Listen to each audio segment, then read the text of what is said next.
Good morning dear students.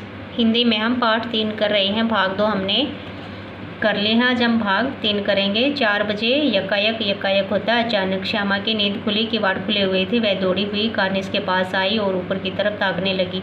टोकरी का पता न था, संयोग से उसकी नज़र नीचे गई और वह उल्टे पांव दौड़ती हुई कमरे में जाकर जोर से बोली, भैया अंडे तो नीचे पड़े हैं। बच्चे उड़ गए। केशव घबराकर उठा और दौड़ा हुआ बाहर आया तो क्या देखता है कि तीनों अंडे नीचे टूटे पड़े हैं और उनसे कोई चूने की सी चीज़ बाहर निकल आई है। पानी की प्याली भी एक तरफ टूटी पड़ी है। उसके चेहरे का रंग उड़ गया। सहमी हुई आंखों से जमीन की तरफ देखने लगा। श्यामा ने पूछा, बच्चे कहाँ उड़ गए भैया? केशव ने करुण स्वर में कहा, अंडे तो फूट गए। श्यामा, और बच्चे कहाँ गए? केशव, तेरे सर में देखते नहीं है, अंडों में से उजला उजला पानी निकल आया, वही तो 2-4 दिनों में बच्चे बन जाते। माँ ने सोटी हाथ में लिए हुए पूछा, तुम दोनों वहाँ धूप में क्या कर रहे हो? श्यामा ने कहा, अम्मा जी, चिड़िया के अंडे टूटे पड़े हैं। माँ ने आकर टूटे हुए अंडों को देखा और गुस्से से बोली, तुम लोगों ने अंडों को छुआ होगा।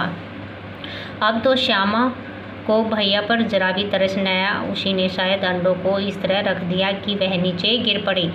इसकी उसे सजा मिलनी चाहिए। बोली, इन्होंने अंडों को छेड़ा था अम्मा जी। माँ ने केशव से पूछा, क्यों रे? केशव भीगी बिल्ली बना खड़ा रहा। माँ, तू वहाँ पहुँचा कैसे? श्यामा, चौकी पर स्टूल रखकर चढ़े अम्मा जी। केशव, तू स्टूल थामे नहीं खड़ी थी? श्यामा, तुम्ही ने तो कहा था। माँ, तो इतना बड़ा हुआ, तुझे अभी इतना भी नहीं मालूम कि छूने से चिड़ियों के अंडे गंदे हो जाते हैं। चिड़िया फिर उन्हें नहीं सेती। श्यामा ने डरते डरते पूछा, तो क्या चिड़िया ने अंडे गिरा दिए हैं अम्मा जी? माँ, और क्या करती? केशव के सिर इसका पाप पड़ेगा। हाय हाय, 3 जाने ले ली दुष्ट ने। केशव रोनी सूरत बनाकर बोला, मैंने तो सिर्फ अंडों को गद्दी पर रख दिया था अम्मा जी।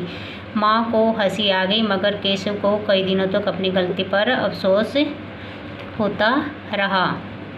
अंडों की हिफाजत करने के जोग में उसने उनका सत्यानाश कर डाला। इससे याद कर वह कभी कभी रो पड़ता था। दोनों चिड़िया वहाँ फिर न दिखाई दी। तो प्यारे बच्चों, इस पाठ से आपको क्या शिक्षा मिलती है? इस पाठ से हमें शिक्षा मिलती है कि हम जो भी काम करें उसमें अपने से बड़ों की सलाह ज़रूर लेनी चाहिए।